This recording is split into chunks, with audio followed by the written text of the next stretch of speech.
it's exciting and the landscape is great and you need diverse voices. I've always felt that way. That's why I've kept my last name. It's why it was always important to me for people to know that I was Chinese, because when I started, it was important to me for another generation to see someone like them reflected in the media. So I'm not saying that we need to do finance just for women, make it pink. It's not about that. It's about, I'm telling you what's going on in my life, the things that resonate with me. And I think because they resonate with me and my unique experience, hopefully it resonates with you.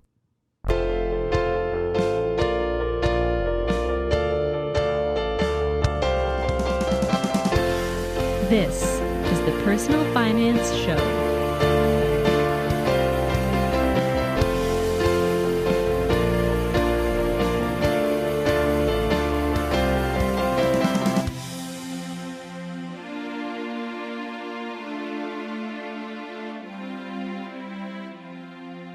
Hi, I'm Beau Humphreys, and this is episode 64 of the Personal Finance Show and the first episode of 2019. Happy New Year! As I said before the break, 2019 is a big year for me as I am becoming a parent for the first time. Since I'm recording this intro ahead of time, the baby might have already arrived. If you want to know when the baby comes and are a fan of the show, I'd recommend joining my new Facebook group. More details about that at the end of the show. I'll be sure to post a photo or two of the baby in there when he arrives. But until then, I have a lot of podcasts to publish. First up is Melissa Leong. Melissa Leong wants you to spend smart, save right, and enjoy life. Those are the words on the cover of her new book, Happy Go Money, which was just released this week. Melissa is a personal finance writer, on-air personality, speaker, and best-selling author. Now, you might be thinking, Beau, you can't say best-selling author if Melissa's first book just came out. Well, we didn't talk about this in the interview, but Melissa is already a best-selling author. Her self-published paranormal adventure novels, What Kills Me and I Am Forever, written under the pen name Win Channing, has sold almost 70,000 copies and soared to number one on a number of bestseller lists on Amazon. Melissa is funny and mindful and really just wants to help you manage your money while maximizing your happiness. Melissa invited me to her home, where I got to meet her family, have some snacks, and talk about her personal finance story. I think my earliest recollection is my father had a shoebox that he cut a slit into, and he made that my piggy bank. So was it because of a funding thing, like you guys couldn't afford a real piggy bank, or he was frugal, or just creative? All of the above. Oh, all of the above. No, my dad was practical. He's the most practical person I know, and so I like that. That's none of the things I said. He thought shoebox, duct tape, done. Yeah, that makes a lot of sense. No. Are you in a right angle? Like, I feel like you want to shift so we can look at each other? Yes, or? because Yeah. I was like, I'm staring off at a cupcake. I'm literally going to spend the entire time talking at the cupcake. So let me just turn here. And eat. Well, we're eating. Yes, that's the most important thing. Yes, but the cupcake is out of my reach, so that might make me just a little annoyed throughout the rest of it. You can move that mic. Yeah, exactly. Just how's that? Is that better? You move the mic stand, just shift it. Oh yeah, let's get that. Okay, cool. This will be dangerous. Okay, cool. Okay, so did you have money to put in this piggy bank then? He gave me an allowance. Okay, so he made, because he saved so much money on not buying a piggy bank, or he was so practical. Yes. That what kind? Do you remember how much it was? There was he would put $20 bills in there. What? Yes. How long? Yes. How often? I don't think it was on schedule. That was the thing. He would just always have $20 in there. But for what? Like, what would you ever use that? It was for me to use. And so the piggy bank didn't have, there's no coin slot where you can open it at the bottom and shake it out. But so you just dug your fingers in the slit. So it wasn't very effective in getting you to build the discipline to, I really want to take money, but I can't. I can just stick my whole hand in there and get it. However, I think that people are often hardwired to have certain money behaviors, and my money behavior was always to hoard. And so my father would fill it and I would leave it. I think I agree with you, because I've been asking people a lot, why do you think you were like that when you were younger? Like, what made you save or spend or not care about money And I think you're right about being hardwired. Because my sister's not like that, right? That's right. And we have the same parents. And when I was a little girl, I was the type of person who on Halloween would have a very strategic plan about how I would go trick-or-treating, and I would go back to the houses that had the most, the most I just saw this on candy. This Is Us, or Oh, Randall. really? Are you watching that show too? No, I can't watch shows that make me cry right now. I'm pregnant. And okay. I'm just over-emotional already, so. You got to watch that one, because so you actually had like a map, or... Oh, I was very, very strategic. And then I'd come home and I'd lay it all out on the floor, and I'd make that candy last till the next October 31st. And so, some things are perishable, because back then you would just eat the brownie that's wrapped in plastic, which we say to throw out now. But you got to throw that out too? Nowadays? Even if it's wrapped in plastic? Well, it was wrapped in saran wrap. The homemade ones. Okay. And apparently several decades ago, we were a little bit less careful with that stuff. So anyways, I would eat it, and then I would save, some of the other stuff like the chips, and I'd save it for later, and it would be like a goal that I would work towards. I'd eat all this crappy candy, and at the end of 2 weeks, I'd get this really great candy. And so I actually had a plan to make it last. Meanwhile, my husband was the type of person who, when he was a kid, he ate all of his candy literally in 3 days, and then he would go to the schoolyard and try to negotiate for more candy, somebody else's candy. It's just a personality thing, I think. With money? I have no idea. Yeah. He's he's getting more. So he's just a born business person. You two that's are what's still in his like this brain. then. Like would you be the frugal saver, and he's just the negotiator trying to get more like revenue? Yes, versus that is less? That is the joy and the pains of our relationship, right? Because there is research that shows that spenders marry savers. It's a good point. And then there's even more research that shows that actually is not a good idea. No, it happens, but the spenders win, right? Don't they? Don't the spenders always win? It just means conflict. Yeah. And so I think it's a magical fairy tale to say that a saver will teach a spender how to appreciate the future, and then the spender is going to teach the saver how to live in the now, and it seems this is perfect balance, but in real life it doesn't work that way. Yeah, interesting. And so Sean, yes, I mean if you look around our kitchen right now, every gadget is something that Sean has bought on a whim online that has come to our house. And you don't want the gadgets? No, there are pasta makers in our basement and juicers and all sorts of things that have not even come out of the box. It's just, it's a source of, I'm annoyed. Yeah? It annoys me. What would you want? Do you want to just get rid of, have a yard sale and get rid of all of it? I don't want to get rid of it. I just wish it wasn't there in the first place, yeah. But that's, it becomes this, I chose this partner, and we have to make compromises, and we have to live with the fact that each other has different default settings. So for example, I don't even know why I'm going to bring this up. I'm going to talk about poop. Okay, so not the first one on the podcast. Okay, so don't worry. I don't know. Recently, my son was potty training, and he had an accident in his pants. And Sean's first inclination is, my husband's first inclination is to throw the pants out right away. I don't want to deal with the poop. I don't want to look at it. Just throw it out. And I immediately was so upset about that. I said, why would you throw that out? That costs money. We had to buy those pants. I'm just going to wash them. Yeah. And he said, I would pay somebody not to have to deal with dirty poop pants. So do you think this is a hardwired thing, or has to do with how you're brought up as well? I do think that the conversations that you have with your family, the way that your family handled money, talked about money, your relationship with money is shaped by your family for sure. And you can have experiences, I've interviewed lots of people over the years who've been shaped by, my father he wouldn't pay for any of our programs. And so now I just spend all this money on my kids' programs, right? Because I don't want him to feel what I felt. So there is that. I do think, just like nature versus nurture, there's some things that you bring to the table, and there are some things that come through evolution and through life. Mm-hmm. So you're leaving this $20 in the box all the time then? I was, yes. So it might as well, you just knew it was there. Did that mean anything to you though? Yes, it meant I was going to one day spend it on something great, but I never did. So just to clarify. I just like the feeling of just having it and saving it and knowing that it was there. It was always just $20, and then he would replace it if it wasn't there. Or would he add more? He would add to it. So more $20 yes. bills. So do you remember how much would have been in there, or when did you actually open it? I would add to it too, because every New Year's, Chinese New Year, you get red pockets. Red pockets, yeah.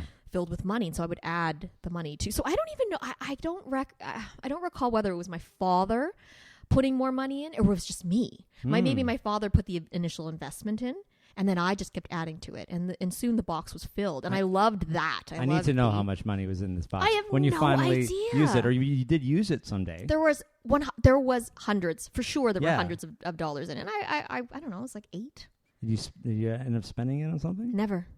So where is it now? Do you still have it? It went into the bank account. Okay. So it did, yeah. So you eventually took it whenever you open a bank account. Do you have Yes. that memory, or is that just all blurred in? It's blurred, but I do remember that little blue, the little pocket, and you would go and you'd it would feed the machine, and it would print line by line what your balance was. Can people still do that? Do they still, is there, if you are nostalgic, or I guess over a certain age where you don't want to know about online banking, can you still do that at an ATM these days?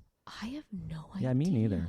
I feel like I know. I remember when you could do it at the ATM. Yes, but I don't know if they phased that out.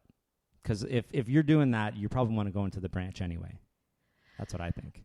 I think it's a great exercise for kids to go into the branch. It just makes the whole process tangible. I think that's a really important experience. I have my own ideas about what I believe the intangibility of money does for our society and for the way that we spend. Mm-hmm. But I mean, if we could, that I love that. I loved the seeing my balance in the book and yeah. But is that the reality that Jet's going to have though? Right? I can make it the reality. I can go in with him. I can get them to print out a statement physically. But even will the branches even still be there when it's time for him? That's a good question. I don't know that, right? Yes. Well, there are different kind of apps right now that are and ones that are coming that try to make it a little bit more interactive for kids. And I'm hoping it. I like that. Yeah, I'm hoping that there will be something like that when I'm ready to talk about that with Jet. Yeah, I had Dojo on. That's one of them. They're working with an Alberta bank, I think, right now. And yeah, there's a couple more out. Right. I saw some down at FinCon. Yes, I saw a few at FinCon, though, yeah. So I'm sure, the landscape is changing, right? Technology is changing so quickly. So there will be something. I don't know what it is, but right now we're good with we have a piggy bank. We don't have a shoebox. Okay. We have a piggy bank. Because he has a piggy bank now. Yes, but it's because I believe that Jet's not like me. I think he's like my husband. And so if there is something there, he will take it and he will want to spend it. Because he's got the genes from both of you. Yes, but the default setting, I think, is the... it's stronger. It's dominant. I think so. It's the way that he has his candy, too, and the way that he eats his food or his snacks. Like he just wants to stuff them all in his face. I say, just wait, just enjoy, maybe save one for tomorrow, for later, even for a couple minutes. No, it's just all in his face. And that's not all kids, though? He has friends who don't do them, who act differently with their candy. Yeah, okay. It's just, I don't know. So you had this box full of money that maybe a lot of other people would have just spent on candy as it went. And do you remember when you first started earning your own money? Were you a teenager? Yes, I was babysitting. Ah, there you go. So you get the babysitting money. Went in the box. Yeah, okay. So that kept going in the box. Or the bank account or whichever one. I don't remember now. Yeah. Kept going in the box. And then after that, did you work retail jobs or I did. Service? I worked. My family owned one of the oldest restaurants in Winnipeg. Oh wow! And so, is that where you're from? We haven't even talked about that. I'm a Winnipegger. I'm a Pegger, and my parents and the family, they owned a restaurant called Shanghai. It was this monstrous building on a corner in Chinatown, and I think it opened in the late 30s, and that's where I saw. I am a hard worker, and I think that is built from what I grew up with. I mean, working in a restaurant. Yeah, that's a slog, right? It's laborious. It's all the time, all right? day. My parents were there on the weekends. My father worked a 9 to 5 for the government, and then he worked at the restaurant. Are you serious? He worked on the holidays. I never saw them on Christmas Eve, on New Year's Eve. Wow, they were working. That's dedication. Yeah, and the whole family was there. My uncle, everybody just put the time in. And you didn't do one thing, right? You had to do everything. So you were, my father would take orders. He'd bring the food out. Somebody else would be, doing serving tables, but then they might be cleaning at the end. And so you see the grit that goes into making money. Is the restaurant still there? It actually closed just a few years ago. Just a few years ago? Wow. Yeah, but I mean, you said 30s, so... It was a long time, and the legacy of that restaurant is the next generations. You know, we didn't want to run it. Yeah. But all of the money that came from that enterprise is what funded all of our educations. Mm-hmm. So all the grandkids went off to chase their own dreams. So you worked in this restaurant? I did a little bit of work in the restaurant, yes. Well, like everything? They wouldn't let me. It was mostly at the front. Okay. Yeah. So I worked in the front. The face of the restaurant? Yeah, my grandfather really prized... Host? Yes. Hostess? Is that still the right sort term? of about cashier, I suppose. Okay, sure. My grandfather really prized education. Okay, yeah. And so he really wanted the kids to spend more time studying. So we didn't spend too much time working in the restaurant. We were pursuing our studies so that we could further ourselves. Yeah, because somebody just mentioned this concept to me in that, like, yeah, if you're working in high school or, you know, whenever, this was probably high school times when you were... Yep. Yeah. Yep. Like, that's your job, is going to high school. Like, what is high school for? What are we going to school for? To learn about, you know, showing up somewhere on time, yes, getting your work done, and, you know, having a full day and being able to plan for that, right? And so now we're throwing part-time jobs at kids. Mm-hmm. They're tired. Mm-hmm. They maybe don't make it to school, so now that's not a priority. The making money is a priority. It's interesting, right? It is interesting. I don't necessarily agree. Yeah, okay. I think it should be a balance. Yeah. I don't think you should, you know, be encouraging your 13-year-old to try to work every day after school. And it's not that. In moderation, right? I think when you're older, I think it's really important to go and learn what it takes to make money out there. Yeah. And so I worked all through university. Yeah. I worked several jobs in university, and so several. Not seven. Several. I'm like, all at once, or no. All seven? No. So several jobs. I would have if I could have, given what did you take given how ambitious I was trying to be at the time. While I was studying, I tutored. So I tutored writing. I worked at the mall, and so I sold, you know, clothing. What did you study? Journalism. Nice. I have a bachelor's of journalism with a major journalist? in newspapers. You can major in newspapers? Yes, I chose it back then because I thought that was the one that was going to be around the longest. I can move past that. Yeah. We don't want to make it look bad, but it's okay. I learned so many great skills. It doesn't matter. They're still around though. Like if somebody would have asked me 10 years ago, I would have said probably not. Just because that's where the internet, I thought, was heading. Mm-hmm. But they are still around, so you're right. They are. They're just changing forms. Okay. Becoming online publications. But they're online, but they're still in print, too. People still want print They publications. are still in print. I don't understand it, but... I think there's an older generation that really loves the feel of the paper and the ink. And Is it newspaper different than a book? Like, in terms of that, you know, feeling of the paper? Like, will books be around forever? Oh, I don't know. Physical books, yeah. What do you think? I don't have a crystal ball, but I don't think they will. Yeah, I think it'll just all going digital. Everything's just going to go digital. Do we have to come up with something to replace? So, yeah, because you have and coming. Yes, I do. Happy Go Money. And it should be out. It's out now. Yes. Whenever this airs. Yes. And you're also pregnant. Yes, and hopefully the baby will not be out when this airs. Yes. It's just we'll see. It'll be my fault if I delay the Oh no, the airing, that's fine. I just didn't want I don't want the baby to come early. My that's first right. came early, and it was a surprise. But we'll just say that this book baby first, yes, and then actual baby after. So we'll say this is sometime in January, but in the book date release is do you have a January 8th? January 8th. Yeah, it's like kind of the first possible time of the new year. Yeah, new year, new you. I mean, that's the time when people are looking for inspiration for trying to improve their lives. And obviously you and I strongly believe in the power of how to manage money to change your life. And so I am very excited for people to read it. It's very personal, and it's, I hope, fun. I hope it's funny. What's the title of it? Happy Go Money. Yeah, so that sounds fun to me. It sounds happy. Yeah. Yeah. It's got wait, are you on the cover? I forget now. I'm not on the cover. No, but it's the title, and it's a bunch of is it a bunch of balls? Is it a bunch of candy? It's candy. Okay. Candy. I couldn't tell. Like, I just I didn't drill down, but could be little balls, but could be candy. Like colored balls, colored candy. Mm-hmm. Yeah. Yeah. Did you get to, were you involved in this photo shoot? You know what? I have had a wonderful experience with my publishers, ECW Press. They're very collaborative and very supportive. And we actually had a couple of cover options that started the whole thing. And I've heard of other authors just saying, no, I just had a cover shown to me and said, this is what you get. But however, ECW Press sent me 3 and they said, what do you think? Nice. What are your thoughts? And I was fine with the one that we chose. It was it was very different. It was a cover with a piggy bank on it. Okay. Which is a little bit cliche, but it's obvious what you're going to get. If you want people to read the book. That's right. If you look on a bookshelf and you see a piggy bank, you think, this book is going to help me with money.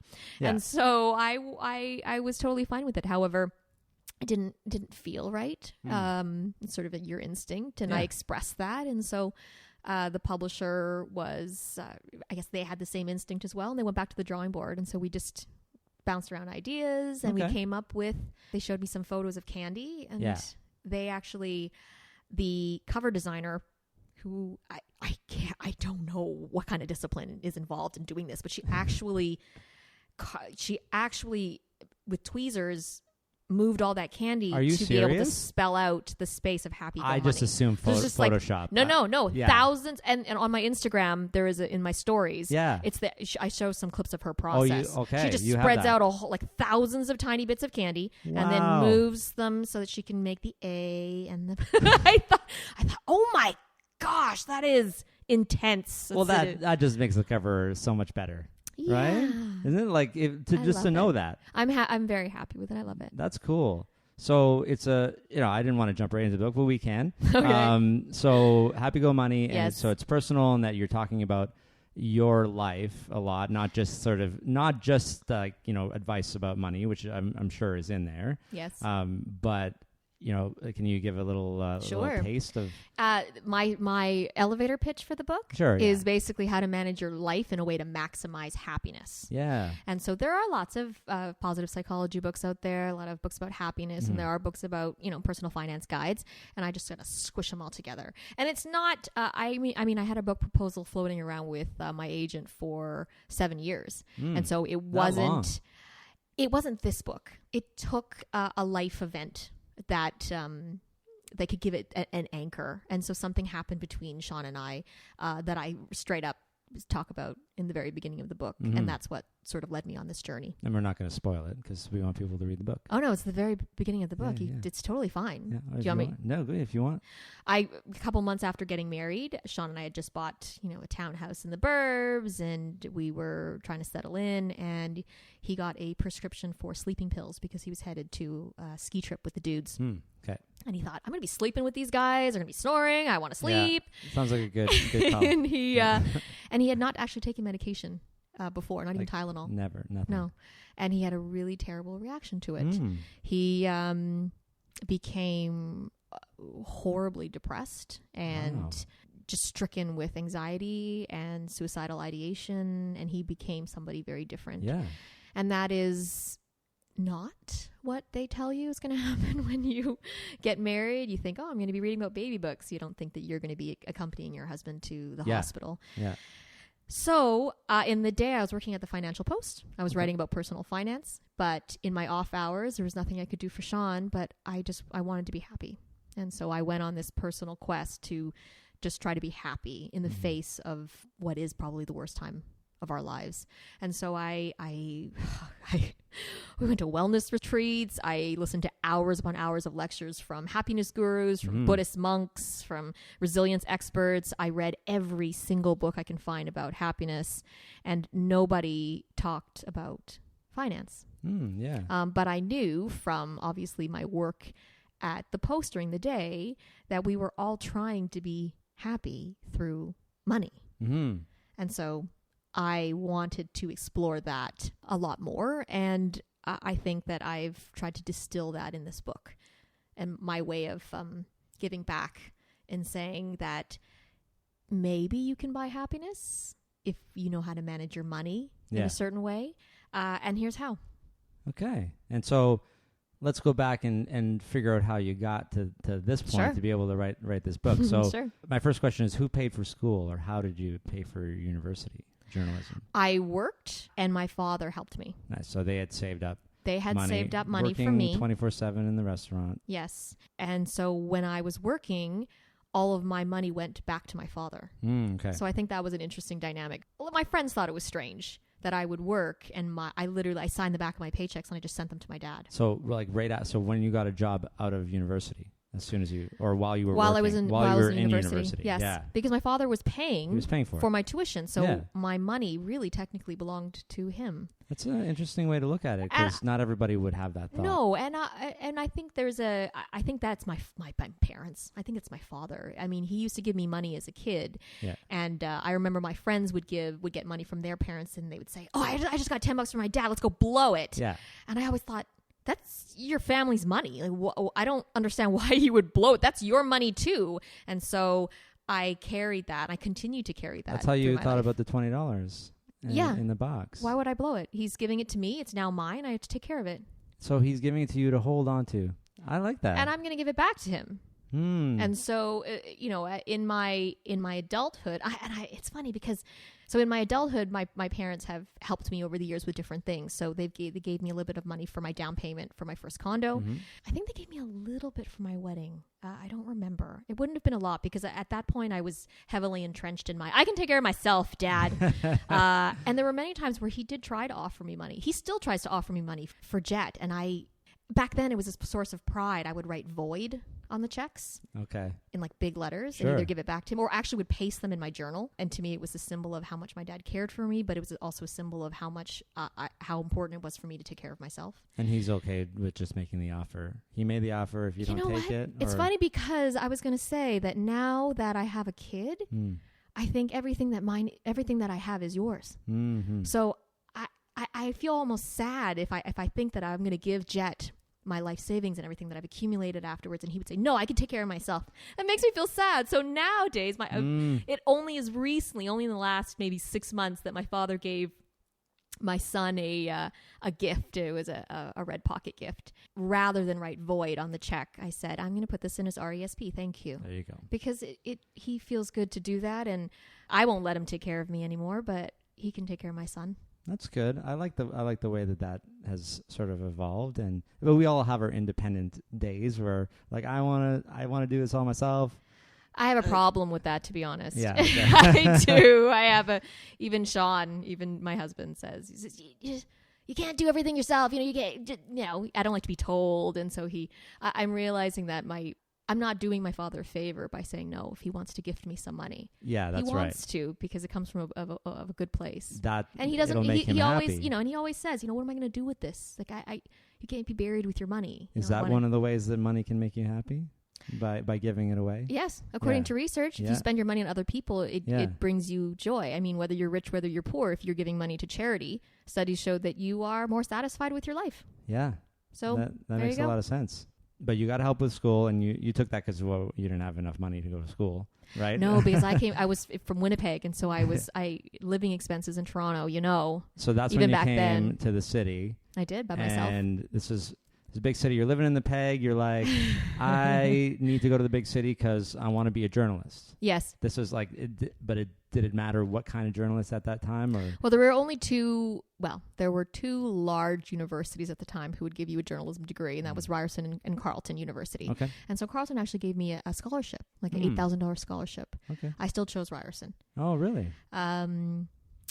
Just for my own personal reasons, just being in Toronto and all the things that I'd heard about Ryerson and their program, and I wasn't wrong, so I made the right decision. So you get this degree, and where'd you start working? Like when you start making a paycheck after that? So I, because I was one of those people that was constantly working while I was in school, I did a lot of freelancing. Every single time I had a break, if I had a Christmas break, if I had a spring break, if I had summer break, I would go and find a newspaper to work at. So I'd fly home to Winnipeg, and I'd work at the community papers at first, and then I started working at the Winnipeg Free Press, which is their daily broadsheet. And I did my internship when I was in Toronto at the Globe and Mail. Nice. And then after that, I applied to be in the Toronto Star's internship program, which is extremely competitive. Yeah. They accept like a handful of people out of hundreds upon hundreds of and applicants. Now still? Is it? I think so. It is still. And they had an excellent internship program. It was so intense, and it was great. It was such a great education for me. And then I was at the Toronto Star for a little while, and after that, I ended up at the National Post. And where did personal finance come into play? Okay, so my journalism career spans about 17 years or so. And you're going across the board, right? I have spent time in every section of the newspaper except sports. Yeah. So I was in business. I wrote about arts and life. So I was writing and doing movie reviews. I was traveling. I rode the buses with Queen's Park when there were elections. I was the police reporter at the Post for a little while. And I was working my dream job. I was covering life for the arts and life section at the National Post. I loved it. I loved it so much. If people ran into me in the street, they'd say, "How are you?" I'd be like, "I'm great. I love my job." It was so great. I was really passionate about writing stories about just people stories, right? You know, your health, your like everyday stuff, right? Issues. Yeah, that was important to me. And they were downsizing. So they downsized the department, but my editor, now I see, wanted me to be somewhere where they were growing. He wanted something, he was looking out for me. I didn't see it at the time because I was throwing a fit in his office.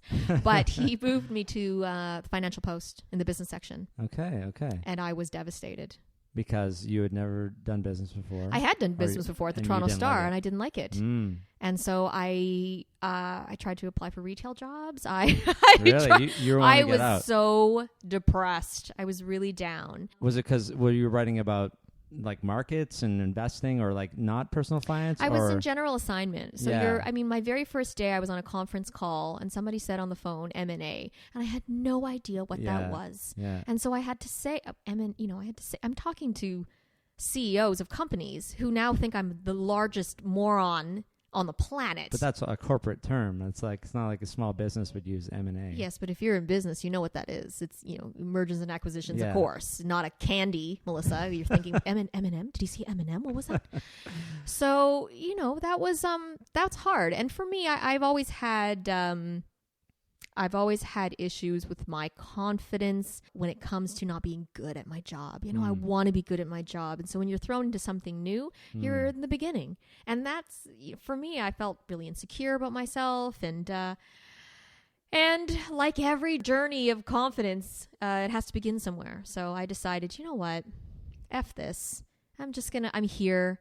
I'm going to make the most of it. I'm going to learn as much as I can. And if I give it an honest shot and I still hate it, then fair. That's fair. I can leave. And so I became close with my editors and my mentors there, my personal finance editor and my editor, Grant Ellis, who was the head of the section at the time. He's now, I think he's general manager at BNN now, but he saw something for me and he carved this space for me to write about personal finance from a feature standpoint. Nice. And personal finance is about people. Yeah, it really There's is. Just stories about your life and transitions and big decisions that you have to make. And so for me, I thought, I can do that. Yeah. I can do that. No M&A.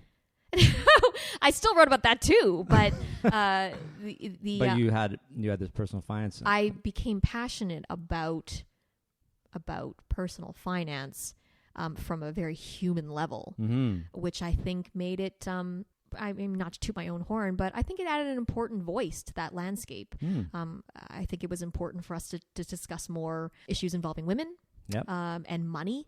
Yep. I think not only because it's important for women to handle their finances, and more so because we live longer and we need more savings, and we often delegate some of the investing and the long-term planning to our husbands while we handle the day-to-day. It's not just that stuff. There are things that we didn't, that you don't think about that are really important issues, like the cost of infertility and the financial journey that you have to go on for that, or the cost of motherhood. How, women who take a couple years off to raise children, they make 30% less than women who have not taken time off at all. We have to talk about that. Of course. It's a fact. You will make less money for your choices. So let's shed a light on that. Let's talk about how we can I mean, lobbying the government for more level playing ground is one thing, but we also can talk about how we in our lives can be more mindful that this is coming, that these are the issues facing us. And so my brain thought of those things, and I'm not sure that that's top of mind with your regular personal finance fair, where your RSP season's coming. Let's all write about the top things that you should be invested in, you know? Well, yeah, like, shouldn't we talk about all money things? It's just weird to me that you even had to make a case, or you still have to, for like, this is why we should talk about women's stuff. We should talk about women's stuff because men and women exist in the world, and we all have money things. And how is one more important than the other? A lot has changed. I mean, you have. I think you always had voices who were trying to push that. You had, like Ellen Roseman, for example, has been writing for decades. And she's always written about, she had a column where she was writing about her kids and her family. But I think there was more pushback, first of all, to some of those ideas. And I think it was rare. It was more. But now you have mommy blogs and you have all of this. I like that. I like that there's room for everybody. Yes. And there's more light on it. But I mean, when I started in personal finance, I'm trying to remember, I was like 8 years ago or something. There were fewer. I think there were fewer voices. Definitely now fewer books written by women. Yeah. And there's so many now. Now there's which is so awesome. many popular female bloggers and a lot of millennial bloggers too, reaching new demographics. And so it's exciting, and the landscape is great, and you need diverse voices. I've always felt that way. That's why I've kept my last name. It's why it was always important to me for people to know that I was Chinese, because when I started, it was important to me to have, for another generation to see someone like them reflected in the media. Well, I always quote one of my former guests, previous guests, and I don't want to say former, it sounds like it's like past or something. Hamza Khan, he wrote The Burnout Gamble. He'd mentioned on the show that he would have loved to listen to a podcast like this and hear Hamza, like an older Hamza, talk about, I'm in marketing and I'm killing it. Yes. Right? Or something inspiring. Mm-hmm. But of course, if he was listening to podcasts, I don't know, 10 years ago or whenever it was, it might have just been a bunch of white guys or maybe other people that he can't relate to. And so, let's diverse everything. Let's just get it all. Let's diversify all of it, so that people can listen and hear themselves. Yes, you're just looking for relatable stories, and you can't have that if you don't have different voices talking about something. And so I'm not saying that we need to do finance just for women, make it pink. It's not about that. It's about, I'm telling you what's going on in my life with the things that resonate with me. And I think because they resonate with me and my unique experience, hopefully it resonates with you. I'd like to think that the only people that think that, you're pushing down men and everything's going to be pink are the misogynists. But, it's... No, I just meant stereotypes. Yeah, I just like people who are threatened by diversity is something I don't understand. Because it just makes everything just richer to me. That's like, to use a money term, I guess, right? Yeah. It's like if we hear from people with, from different places, different cultures, different backgrounds, different experiences. Of course. Right? And different people in different cultures have different experiences with money. Yes, very different. And so I love being a part of, I love talking to you. I love being a part of this landscape where we all can share our own experiences. That's right. And there's room, what I like about the personal finance community in Canada, especially, is there's room for everybody. Everybody was so welcoming to me 2 years ago. Yes. And the nicest people in Canada. Right? And that's saying a lot because Canadians are very nice. So we're the nicest of the nice. Is that right? Yes. We might be a little supportive, biased here. Very. But we have a conference coming up, all of us, right? This is airing. You're man, I did it again. Time. We're going back in time. The conference was great, wasn't it? It was.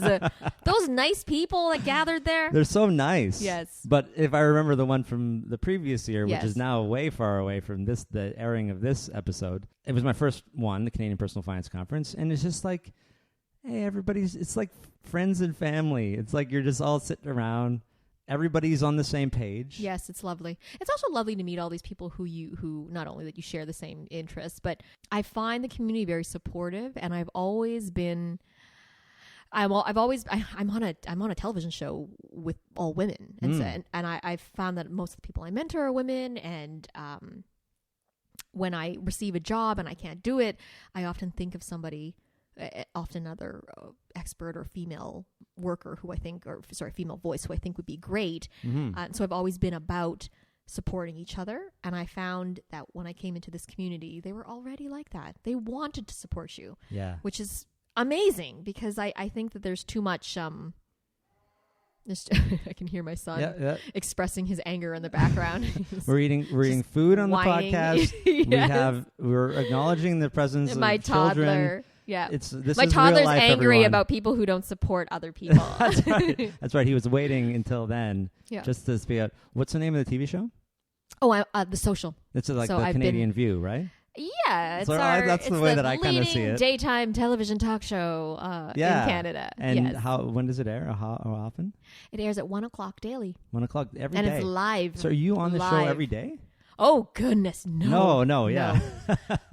We should do a money show every day. Hey? No, so they bring you on. You're the personal finance. I'm their money expert. Yes, and so I was on their very first week when they launched about 5 years ago, and I've just kept going back. How? What's the frequency? About once a month. Yeah. Because there's always stuff to talk about when it comes to money. How did you get into the TV part of it? Like, so you're a newspaper specialist. Yes, I was. I was a writer. I actually went to Ryerson thinking that I would go into broadcasting, and found that I wasn't very good on camera. Okay. When I was 18. At that point, you needed more time. I needed the confidence, I think. Sure. That makes sense.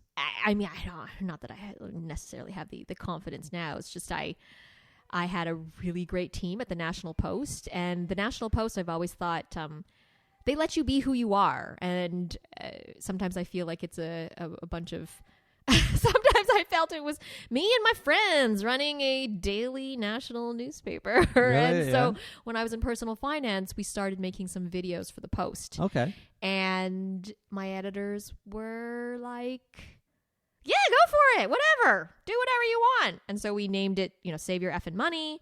Nice. And we just shot random things. Like, they pied me in the face. We just did skits where... Are these all on YouTube? Oh, yes. Okay. They're like dressed up in ridiculous outfits. I dressed up like Supergirl once to talk about insurance. I prank called my parents to ask them if I could have all their money in their estate, so we could talk about estate planning. Amazing. It was so fun. And I didn't know about these. Oh, we just wrote them. We wrote them. We stuck them on there. I did a fake cooking show where I was stirring coins in a bowl.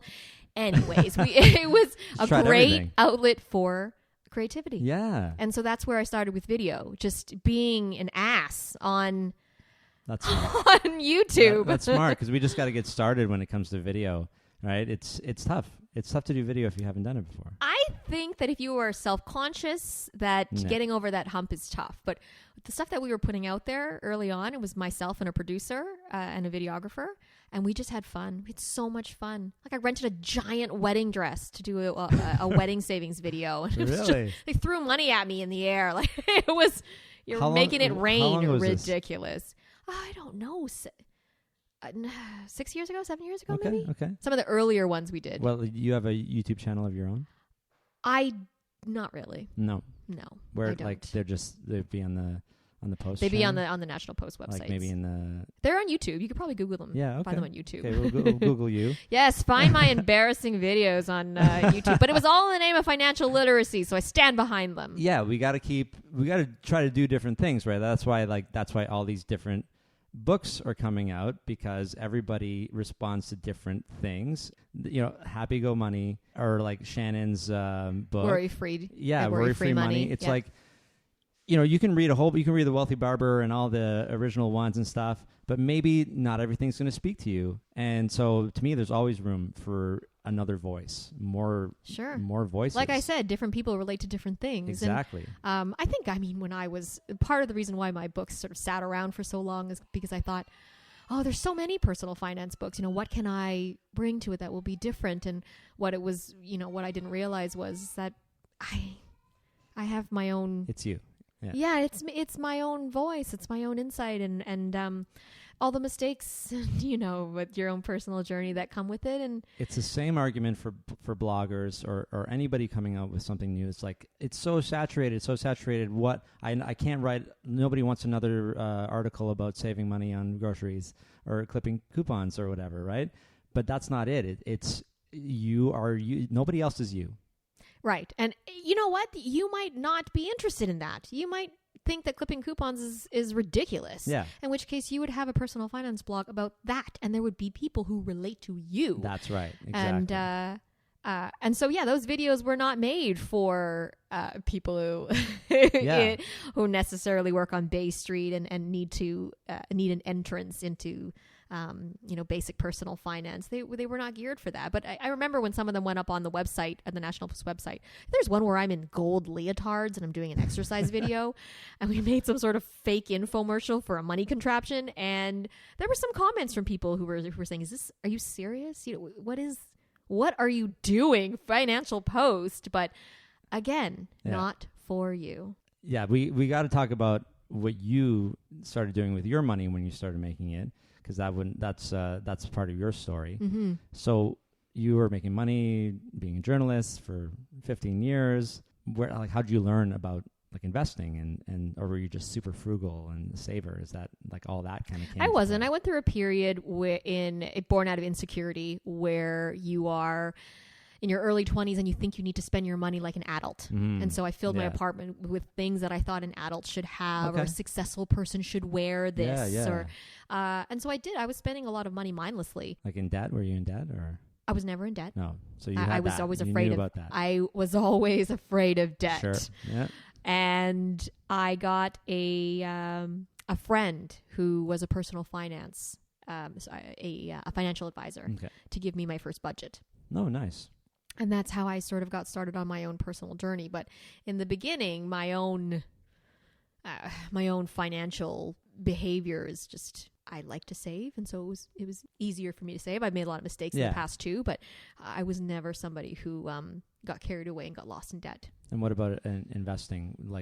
Did you invest in something early on, or was it housing, or you said your parents gave you a down payment for a condo? Yeah. So earlier on in my 20s, I invested in housing. So I bought a condo, and I invested in what most Canadians are invested in is mutual funds. No. Oh, Tim Hortons stock?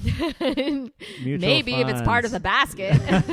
It's probably in one of our mutual funds. But yeah, so this is in my 20s. In your 20s, so probably 2.5% mutual funds, MER, maybe higher. Yeah, maybe higher. I mean, back then I had no idea. Did you have to get out of them? Did you have to pay penalties or anything? I did. Yeah, deferred sales charges. Yes, I'm still angry about it.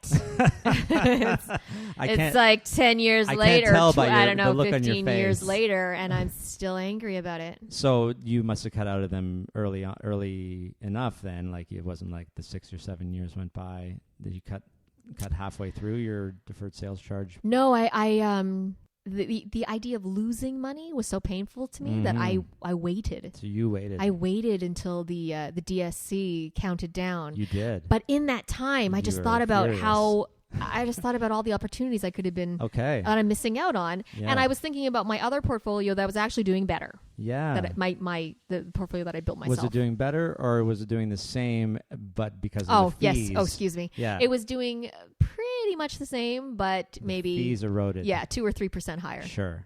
And that's sometimes all it takes, right? That's why we talk about these 2 or 3% over many, many years is a lot of money. People might be that pisses me off. Why do you guys keep talking about these 2.5% mutual funds? Right, because they think if if somebody drank 2% of my coffee every day, I would not blink an eye. Care. But you'd be pissed. Yes. If somebody did the math for you and you saw how much money you were losing over, say, 20 years. Yeah, and that's why money's a different conversation than, other things, because it only works in the money situation, right? The compound interest concept and the returns over time, right? Compounding returns. It only applies to money, so that's why it's hard for people to relate using other examples, right? Yes, do you have another one? Well, I like Robert Brown's. Oh yeah, the rabbits. I like his rabbits. Rabbits. One rabbit Brown. does another rabbit, and they make many more rabbits. Or zombies. One zombie bites another zombie, and they make more zombies. So yeah, Robert's got a lot of good ones. Yes, I use a dragon only because I'm obsessed with Game of Thrones, and so you got your egg, and you have to let it. It's the time. Yeah, the time is what makes it turn into that giant beast. Actual. Otherwise, it's just right. Otherwise, it's just a tiny lizard. What's the point of that? Or a lizard, or an egg yolk. Yeah. Something with the toast. But yeah, no, of course, Robert's got a lot of examples Yes. in there. So pick up Wealthy Like Rabbits. I got to plug Robert now. Very fun. It was a great read. So you did the mutual funds and you got out of them, but you were upset. And then you got into stuff that you're probably in now. I'm guessing ETFs and so other yeah, back things like then, that. Back then my way out of mutual funds were with TDE series. Index and so funds. that was like the first, my first, okay, I don't want to be in mutual funds, but I wasn't in business at that time either. And so I was still quote unquote a novice, I suppose. Sure. But you knew you shouldn't be paying these fees, and you were upset about the deferred sales charges. And so you moved into something that had a lower fee on it. Yeah, I knew. You know what? I think myself and other Canadians, you develop a relationship with your advisor, right? Okay. And they sell mutual funds. Yeah, that's what they do. That's their job. And so you ask. I asked my advisor many times about, hey, what about this? Or what about ETFs? Or what about this? And she would always say, well, what else can she say? She said, well, you know what? What you're also paying for in that 2% is my service to you. That's my advice to you, my guidance, my coaching. And at the time, I thought, worth it. Okay. Worth it. Good. I'm glad. And I think I think that's fine too. If some people want to pay a little bit extra to get somebody to help them, that's what that is for. But if you are not using the coaching, if your financial advisor sucks and doesn't call you once and a year, you don't see them, they're just basically reaping benefits off of your initial investment, then, or they only call you on RRSP season just to say, hey, where's my money at? More. Then are you getting the value for that, say 2% or whatever it is? That's probably the best conversation to have about it. It's not we don't hate fees, but we hate fees that are for nothing. Absolutely. Yeah. No, get something for your money, right? Yes. And DSCs are becoming rarer and rarer. Oh yeah, they don't exist much anymore. But back some then, people might still still be in there or have to pay upfront charges. Yes, because even though they phased them out a few years ago, if you locked in, say 4 years ago, then you still have a few years to go before it's gone, right? I paid my penalty to get out. Oh, you did? I just was. You were like, screw you! I'm getting out of here. I won't blame the advisor because I'm sure they told me, because it was a friend of mine.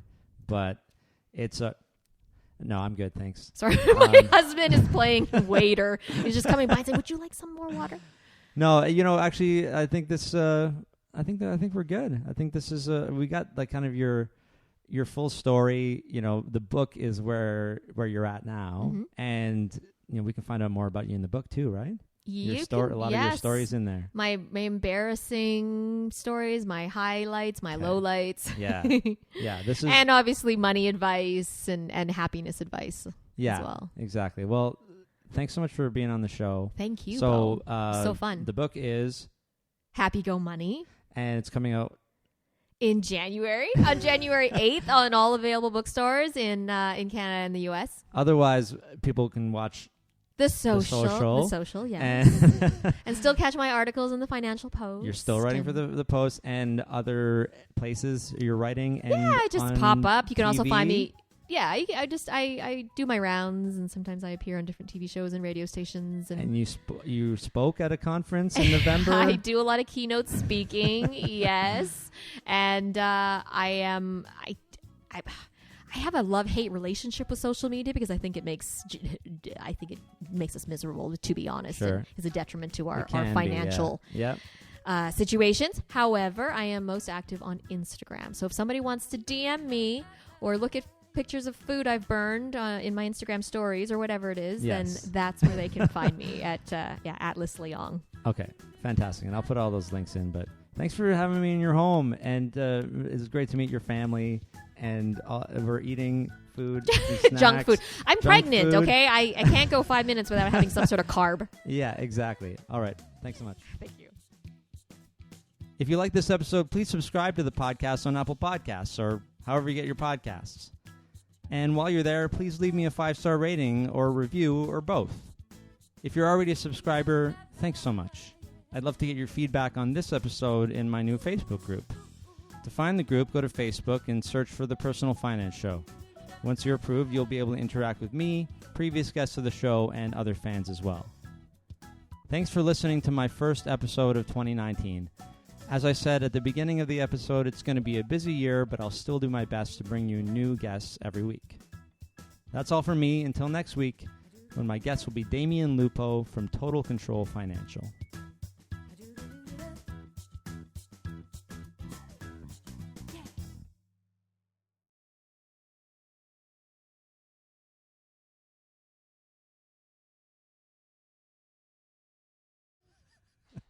Was I crunching really loudly? Oh, I didn't eat the pickle. Here. Yeah. Hello, friends of personal finance. Oh, this is going to be... I'll put this right at the end. Nice.